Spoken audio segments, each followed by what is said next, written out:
Welcome to Awakening in Health this morning. You are listening to Dennis O'Connor, and I have some very interesting information that I want to discuss with everybody out there. We're going to start by talking about something called myocarditis. What is it? Your heart has different levels and different layers of tissue, and the myocardium is just part of the structure of your heart. And the reason I want to talk about this morning is because we are seeing more and more references to these heart conditions and sudden deaths in people all around the world, especially in people who we would have normally considered were fit and otherwise healthy. Now, there's ways to check out how your heart is going. You can do scans, we can look at blood works and look at blood markers, and we can have an indication about whether there has been previous damage done or whether there is what we would call acute damage. And I get a lot of my research and I do a lot of work from people who I have listened to over the years that I feel are very good resources, good people who deliver well-researched and well-thought-out information. Over the years, I've listened to a fellow called Dr John Campbell, and I'm going to be playing a little bit of his work fairly soon. And he is a nurse researcher, and as I said, over the years, he's really delivered great breakdowns on research and information from all variety of things to illnesses, diseases, you name it. And Campbell has had quite an interesting journey over the last 3 or 4 years. He very much started out with the narrative aligned with the narrative that we see on the mainstream media, on the news, on the television, about vaccinations and about COVID-19. So if anybody gets a little bit upset about maybe me delivering a counter-narrative about that, feel free to contact me directly. It's Dennis at awakeninginhealth.com. That's Dennis with 2 N's. And I'll just clarify that these opinions are really the opinions of both myself and the people that I source, as opposed to opinions of the station itself. But I think in order to make up our minds about any topic, we need to listen to all sides of an argument, those sides being the ones that we have a position with, and the ones that we also have a position that we dispute. And I think that's very important, that we bring those things into consideration. So what I'm going to do now is I'm going to start a little video of John Campbell, and let's see what he has to say about a study that recently has come out of Switzerland. And just bear with me a sec. Now, if regulators around the world don't take notice of the information I'm about to give via this paper, then they are at best, in my view, negligent. At worst, they don't even want to think about it. After Moderna booster vaccines in a trial done in Switzerland, there were 777 working people followed up with 777 controls. 5.1% of those who had the booster vaccine had increased troponins, indicating cardiomyocyte damage. So 5.1% increased cardiac marker damage, chemicals in the blood. 2.8% of the 777, that is 1 in 35, had vaccine-associated myocardial injury. Quite astounding and incredible. That's what this is about. If you want to watch, stick around. I think I can get through it all in about the main points in about 10 minutes if you want to stay. Just before we do that, we'll just look at this advert from New Zealand. Now, the advertisers in New Zealand say here, we all need to do our part, so vaccinate, stay up to date, and be an everyday hero. And they have pictures of these comic people here, and that's sponsored by Pfizer-BioNTech. Now, the idea that there's all these comic people here, I think it's Marvel Comics, doesn't really grab me, so I can only assume it's aimed at an audience, shall we say, younger than me. Some of you might consider that is quite outrageous and utterly unethical. Anyway, let's get down to the business of today, because this is really quite an impressive study by cardiologists and scientists in Switzerland. Myocardial injury after COVID-19 vaccine. This is the Moderna mRNA-1 273 booster.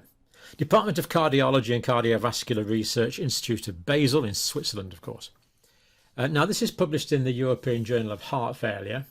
It's an open access journal of the Heart Failure Association of the European Society of Cardiology, so top flight stuff. This paper is accepted, it is peer reviewed, it's not yet published. We've got a preprint, not a preprint, a pre-release copy, because it's not a preprint because it is peer reviewed, and a fully accepted paper in an international peer reviewed reputable journal. It's a prospective active surveillance study. So they went forward, collected the data as they went on, and it's active surveillance. They were actually looking for things.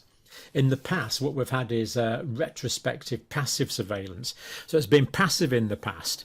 People have only collected data as patients have come forward to complain about it. And it's been retrospective, looking back. This is a much better quality study all round, and has produced really quite worrying results, really. And this study was industry independent. It had nothing to do with the people that are making the money. Nothing to do with the people that are making the money. This study was not carried out by the people that are making the money. Independent.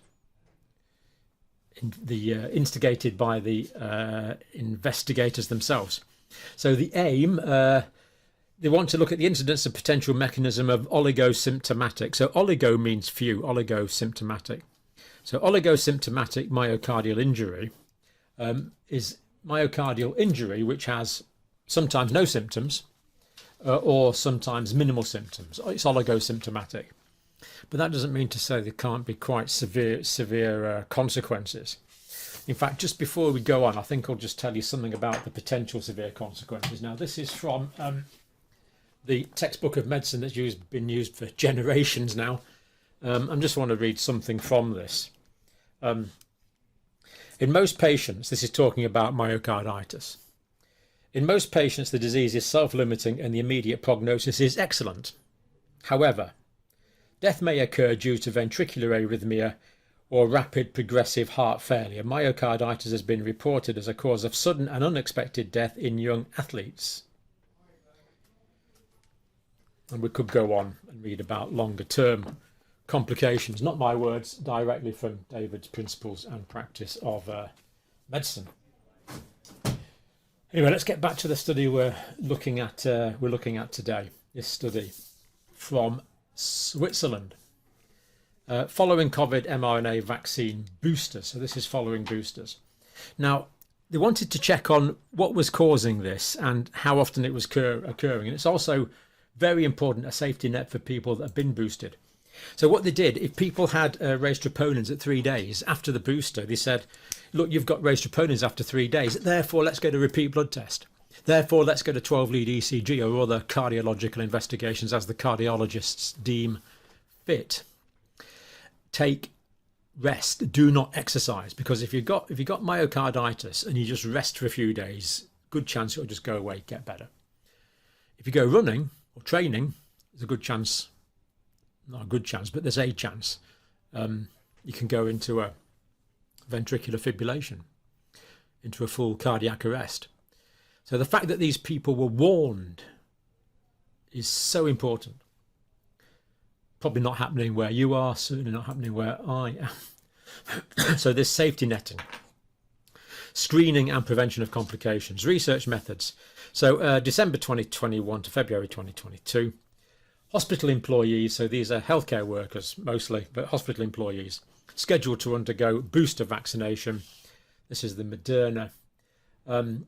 They were assessed for vaccine-associated myocardial injury, blood being taken 3 days after the vaccine.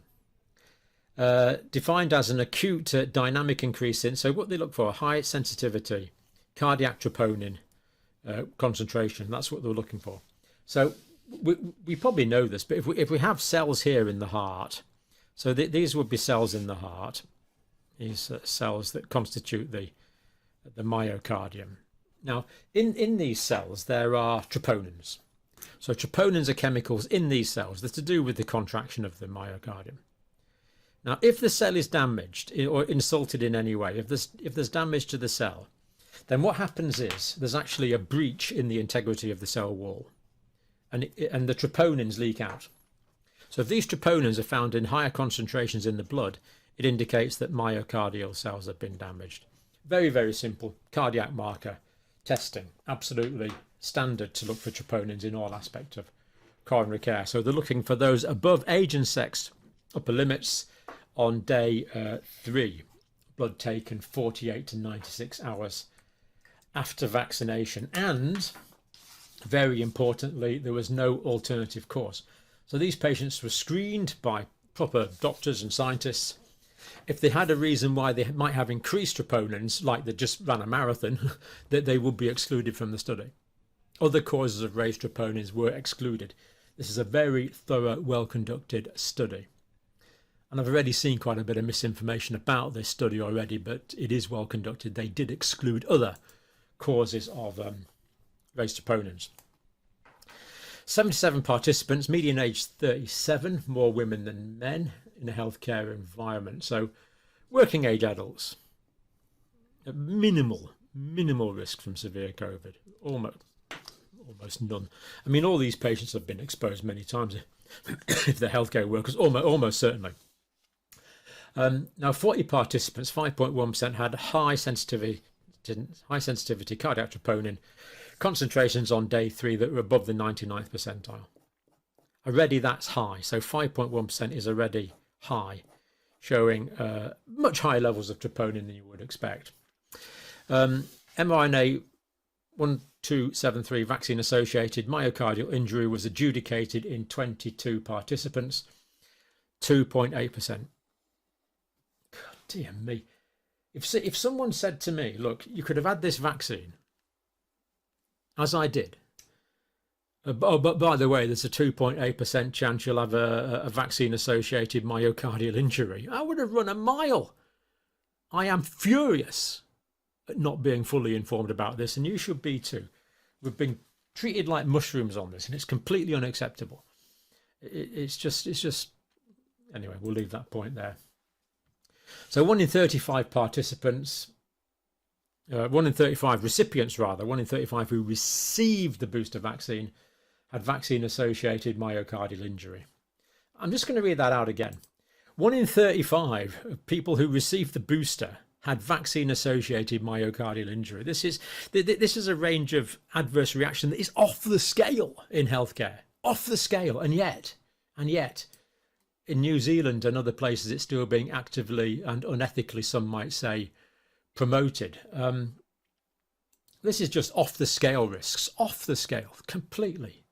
The only way you would take this kind of risk in healthcare, if the alternative was certain death. Otherwise, you just certainly wouldn't. We just don't take this level of risk. It's just complete madness. What has happened here? How is this level? Let's keep to the data.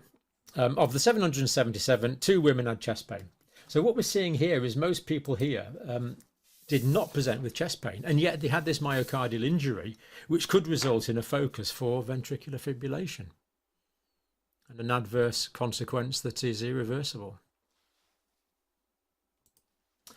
Of the 22 cases with mRNA 1273 vaccine-associated myocardial injury, 20 cases occurred in women, 2 in men. Now, this is the complete reversal of what we got with the passive surveillance. So active surveillance, when we're actually looking for the issue, is showing more myocardial damage in women, as opposed to the passive surveillance, where it was more young men that were affected. Interesting. Pity this wasn't looked for actively before, so young women could be fully informed, give informed consent before they were vaccinated. I mean, as adults, we're allowed to give informed consent for a lot of things. And if we don't give informed consent, then that changes the meaning completely. Completely changes the meaning of something that occurs if informed consent was not given.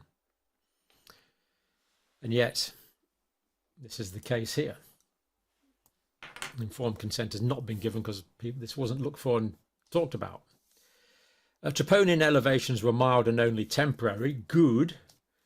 No patients had ECG changes, good.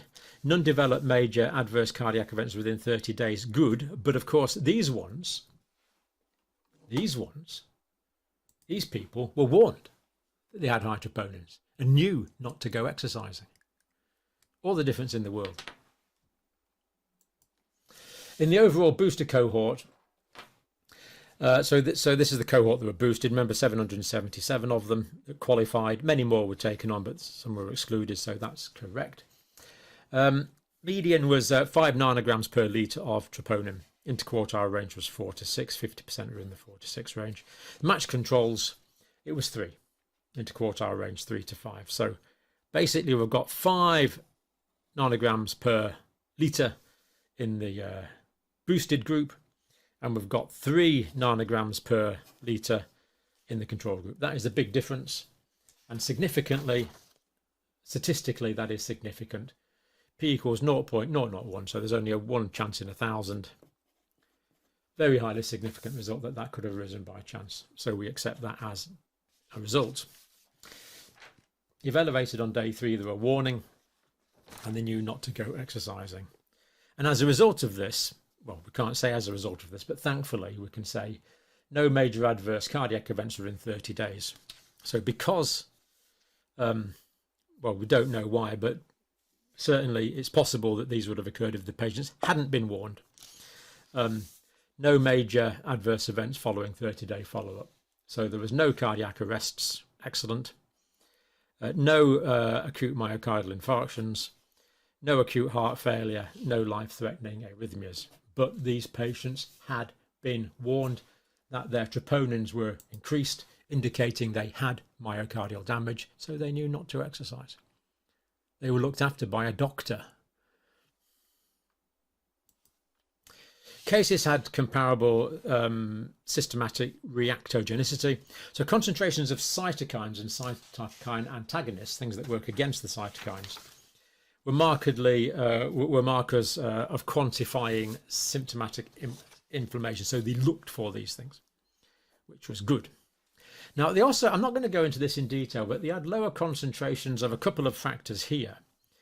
Granulocyte macrophage colony stimulating factor. But basically, these are things that stimulate the immune response. So that stimulates a lot of protection against bacteria, for example. This stimulates a lot of protection against viruses. These were lower in the people that had adverse reactions. Now, the question is, did the vaccine lower their protection against these viral and bacterial infections, or was it that these protections were already lower, making the people prone to vaccine damage? That's one of the things that's currently being investigated and needs further study. Anyway, conclusion, mRNA Moderna vaccine associated myocardial injury was more common than previously thought. So vaccine associated myocardial injury was more common than previously thought. 1 in 35 people who had the vaccine. Massive. Being mild and transient, more frequent in women versus men. No adverse events. The people were warned. The watchman gave word that the enemy was attacking the city. The possible protective role of the antiviral one and the primarily antibacterial one warrant further studies. So that was from the Moderna booster. Similar studies from Pfizer.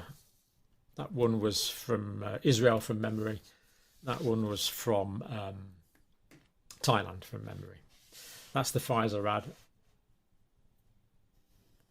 I do hope that this is not a if this is supposed to be a joke that someone's put up, it's in very poor taste. But if not, if it's what it appears to be, then it's also in very poor taste.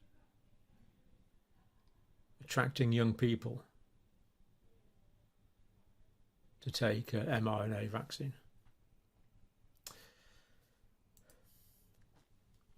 One in 35 participants had vaccine-induced myocardial injury, much more common than previously thought. Now, anyone who's vaccinated after this should be given this information. If not, they haven't been given. They're not giving informed consent. Therefore, it's illegal. If you don't give informed consent for other types of activity, that's got legal implications. We have to give informed consent. mRNA 1273 vaccine-associated myocardial injury was adjudicated in 22 participants, 2.8%. 1 in 35 recipients, 2.8%, had vaccine-associated myocardial injury. Not much more to be said on that. We look forward to an immediate and urgent response from regulators around the world. If we don't get it, then they just hold themselves up to public mockery, ridicule. What are they there for? What are they there for? If they don't act on this immediately. We'll leave it there. Very interesting stuff there from a Dr. John Campbell. And it raises some very serious questions, doesn't it? That study that he was talking about, it was only talking about myocarditis. And the other thing that we're seeing everywhere, or at least I'm seeing regular reports of it, especially in the mainstream media, are blood clots. We haven't even talked about those. I know personally, many people who've attended funerals, and they're saying that the rates of their funeral attendance in people who you would expect to have lived longer are going up. Now, that's just anecdotal.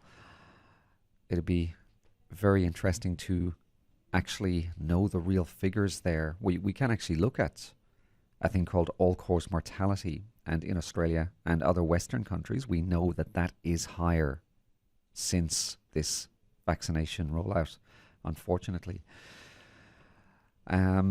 It's quite concerning stuff, isn't it? And it is stuff of a fairly heavy nature, unfortunately. But what we'll do is we'll take a little break, and we'll just have a little bit of music, and then we'll come back to some more news about censorship, and with a little bit of irony, I'll play Culture Club, Do You Really Want to Hurt Me? Welcome back to Awakening in Health.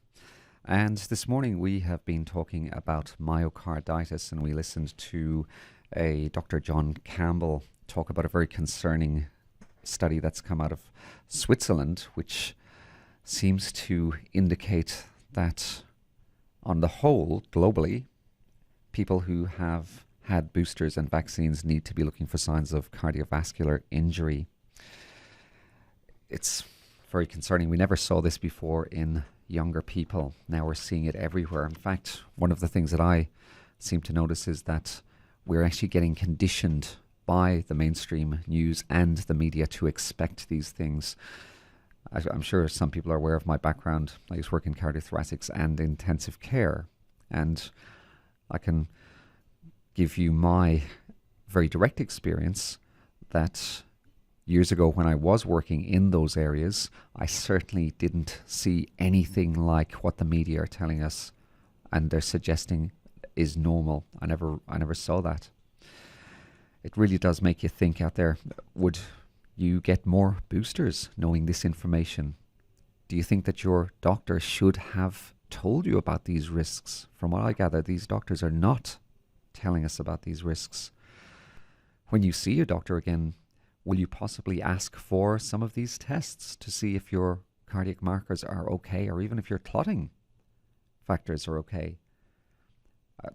Are you going to ask your doctor, are they aware of these studies? In order to have informed consent, we must be given advice, at least in some way or some shape, about the possible effects. And then if we are professionals, if we are doctors, if we're nurses, if we're giving these things, we have to be accountable. We have to be aware of this information and disseminate it.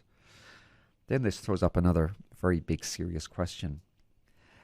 If we do have health professionals and they are aware of some of this information, are they in fact allowed to tell us? This is where things take quite a dramatic turn. And the legislation from a group called APRA, this is the governing body for doctors, nurses and health professionals, clearly state that doctors and nurses can have their registration suspended or they can be struck off if they give information about the harms of any vaccine. So how is this meant to work? How can we have the governing body in Australia telling doctors and nurses that they can't tell their clients, their patients who are relying on them, they can't tell them about adverse effects? This is scandalous if people really want to dig into this in a deeper fashion. Again, they can reach out to me. My name is Dennis 2Ns at awakeninginhealth.com. I'm happy to share information and help people kind of get the word out there. On that note, we're going to have a listen to actually another one of Dr. Campbell's videos, because he does address this concern that I have about censorship. And we'll just have a listen. He actually refers to things that are actually going on in Australia as well. And after listening to this, we'll close out with another little chat around the implications of this. Warm welcome to today's talk. It's Saturday the 29th of July now. On this channel we feel free to wander into what might be called political areas if it impacts on people's health. And I think you'll see today that what we're talking about, largely related to freedom of speech issues, does. I'm going to start off with Senator Alex Antic, Senator for South Australia, speaking in the Australian Senate. Over to you, Senator. Thank you. Noticed the term myocarditis and died suddenly has featured quite a lot. Now, we know that myocarditis and pericarditis are two heart inflammation conditions well associated with the COVID mRNA injections. Even the Therapeutic Goods Association admits that. Yet, despite this well-established fact, the injections were mandated to thousands of Australians, and speaking out about these incursions on freedom got one labelled an anti-vaxxer or a peddler of dangerous misinformation. Now, I've obtained data through Freedom of Information from SA Health in South Australia regarding the number of cardiac presentations per month in South Australian public hospitals since 2018. The data reveals that cardiac-related presentations for 15 to 44-year-olds remain steady at 1,100 per month from January 2018, but drastically spiked in July 2021 through November 2021, peaking at 2,172 per month just as these injections were rolled out. They almost doubled. Then there was another spike in February of this year, right around the time when the boosters were being mandated. These injections are harming and in many instances killing our young people. So what does SA Health have to say about this? Nothing. They continue to roll out the injections. They continue to push the injection narrative. This injection campaign is going to go down as the greatest scandal in medical history, and none of you said a single thing. Well, it's a pity the camera didn't swivel round there. We might have seen some Australian senators somewhat squirming in their seats. The idea that anyone who opposed the narrative was labelled as being some sort of irrational person. The lack of open debate, just incredible. The fact that information even now in Australia is only coming out as a result of freedom of information requests, in that case looking at increased cardiac episodes in young adults, 15 to 44-year-olds. Really quite a few things adding up there that are uncomfortable, the main one being the deafening silence from politicians. Now, I want to move on now and look at a story that's just come out of the United States as well that's quite related here. Now, this is from the Wall Street Journal. Facebook bowed to White House pressures, removed COVID posts. Now, I mean, I certainly had pretty well anything I put up on COVID for a long, long time was fact-checked or flagged up in various ways by Facebook, and very often they referred to some fact-checker that claimed to be checking facts as if they were some oracle from Mount Olympus coming down to inform us mere mortals of what was what. Anyway, this is from the Wall Street Journal. Now, I'm confused about this. I've got a question for you in a minute if you're from the United States. Internal Meta email says pressure from Washington, that's from the presidency, was behind a decision to take down posts attributing pandemic to a man-made virus. So this whole lab leak episode that human beings were involved in the origin of SARS coronavirus 2. There's no question about it now in my mind. The virus just happened to arise within a mile or two, few miles, of the largest coronavirus laboratory in the world, of all the 74 million square miles of land surface area. Bit of a coincidence. Anyway, we've been through that many times before. But the point is, it looks like that information, or that debate at least, was deliberately suppressed for a long period of time. So they started off with one of the Facebook leaders, Nick Clegg, who's an executive of some sort, I think, in Facebook. And on an email, which has become now been exposed or released somehow, asked why the company was removing posts rather than demoting or rather than labelling or demoting.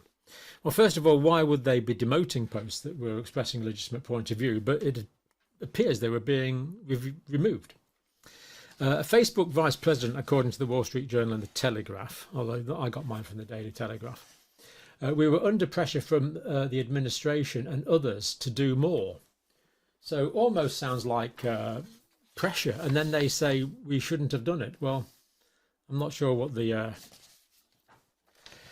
censorship position is on Facebook now. I've basically stopped using it. I found it to be too inhibiting to use, basically.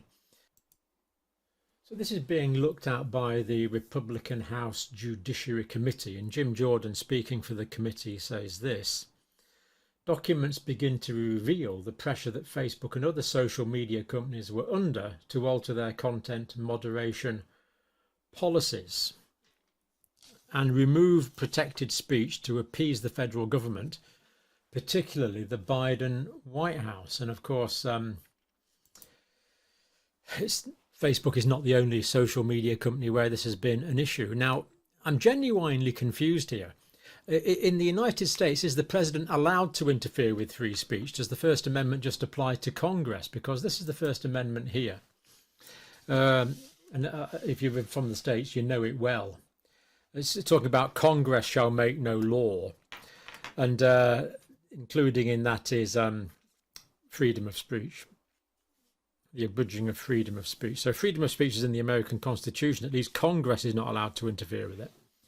Is the presidency allowed to interfere with freedom of speech? And indeed, has this happened? Very, very confusing country, the United States. Do let me know. Is it a genuine question? Do laws apply to Congress that don't apply? Does the articles of the amendment of the Constitution apply to Congress that somehow don't apply to the presidency? Now, let's move on to a friend of the channel now from Australia. So my question is, previously the Health Department has said that the PCR test cannot distinguish between live and dead viruses. How many positive PCR tests were false positives? I don't know whether Professor Kelly can attempt to answer that. That answer is correct. The PCR test is testing. It doesn't distinguish between live and dead virus. I suspect the false positivity rate for PCR tests is very low, but Professor Kelly, have you got any insight into that? Nothing else to add, really, Brendan. I don't think that's an answer that we could possibly give even on notice. Yeah, I mean, this is the diagnostic tool that has been used to shut down a country for almost 2 years, that is used to justify spending hundreds of billions of dollars, and you can't tell me how accurate it is? Well, I think there were some significant studies done earlier in the pandemic that correlated PCR tests against viral culture, and that obviously picked when there was a live virus there. But I think we can go back. The Doherty Institute did a lot of work on this. We can take on notice and provide you evidence of the specificity and sensitivity of the PCR test. And our advice, certainly in the early stage of the pandemic, is that it was highly specific and highly sensitive. But we'll provide on notice. So I'll follow up with another question then. Can you also provide, if you can't tell me, and I would have thought you could, what actual genomic sequence you tested for, which part of the 29 proteins, 1,000 nucleotides each protein, which part of the coronavirus genomic sequence did you use to indicate that someone was positive to COVID, and whether or not that genomic sequence also makes up other coronaviruses? We can provide on notice the specific primers and the part of the virus that it's used for. We do not believe that there was cross-reactivity with other coronaviruses, but we can provide on notice we've got experts in the Doherty who could be very happy to provide that information. Okay, and could you also provide the product assessment report for the diagnostic tools used for PCR tests and the RAT tests? I can't seem to find them on the TGA website, but I would have thought that should be available so that we can scrutinise the actual diagnostic tool used to determine the positivity. Thanks.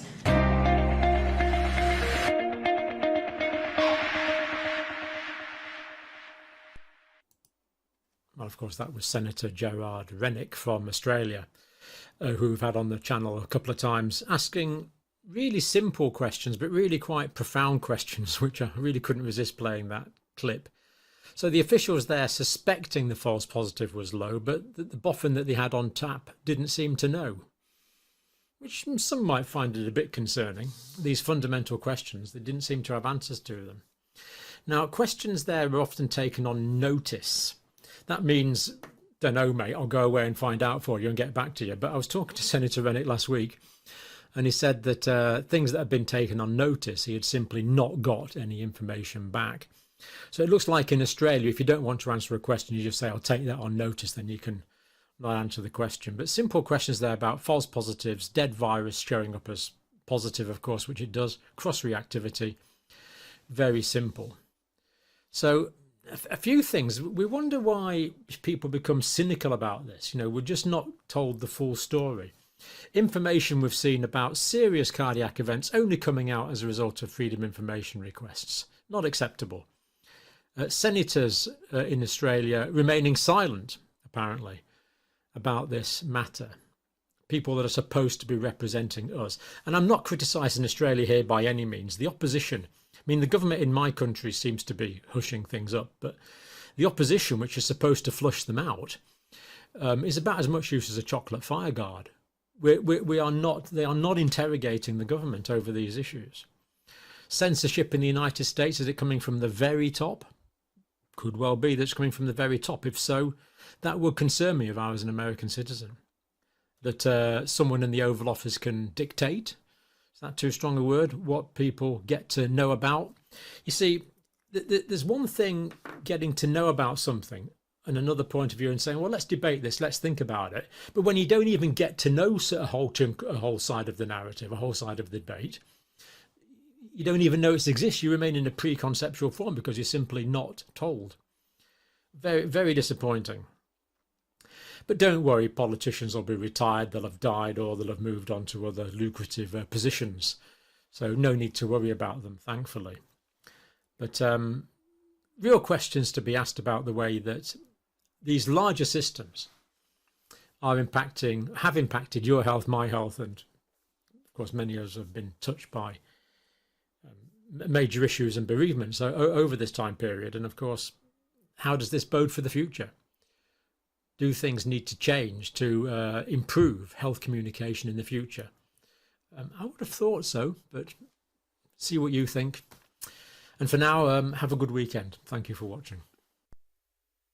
Again, very concerning stuff there. That discussion just raises again so many questions. In fact, on the weekend, I was talking to a very well-qualified ex-nurse who was in the profession for 20-odd years, and she had to attend the funeral of her grandchild who had a serious accident and had blood products given because of blood loss, and passed away about 2 years after these blood products being given. And she was very opinionated about what she thought of as to why he passed away from blood clots.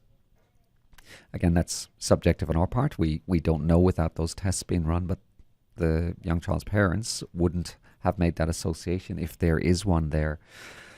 And I think it's very, very important to mention as well that when I do my discussions and other people are doing their discussions, we're not attributing everything to the vaccine. It's not like that. we have to look at that increase that's happening. And the other points that I'm trying to make, along with other people, are those points of the censorship. It's quite incredible that health professionals can't actually give their opinion anymore without risking being struck off. I'm looking through the paper this morning, and one of the headlines: "The truth about COVID vaccines and myocarditis, as Elon Musk pushes anti-vax theory following Bronny James cardiac arrest. Leading doctors insist jabs are not to blame for a string of high-profile sports stars being struck down." There's a lot even just in that headline alone. If people don't know, Bronny James is the son of a quite high-profile basketball player called LeBron James. And it's just that spin. Elon Musk pushes anti-vax theory.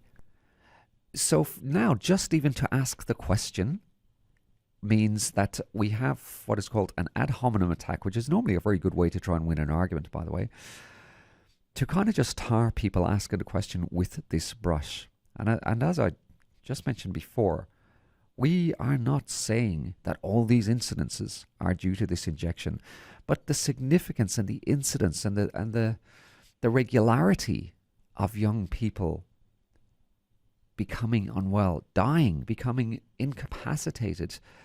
It's just at a mind-blowing frequency that I've really never experienced or never seen.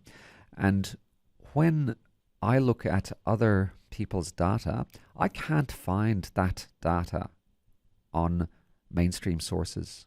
It's like Dr. Campbell just saying previously that in Parliament, these PCR tests, which everybody was fooled into thinking worked, they can't, in Parliament, this is admitted, that the experts know that the PCR test can't differentiate between a live and a dead virus.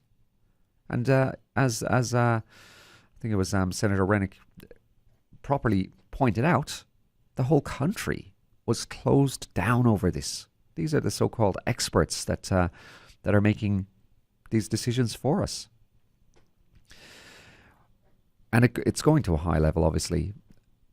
Elon Musk, I'm sure people know, he's said to be the head person at Twitter.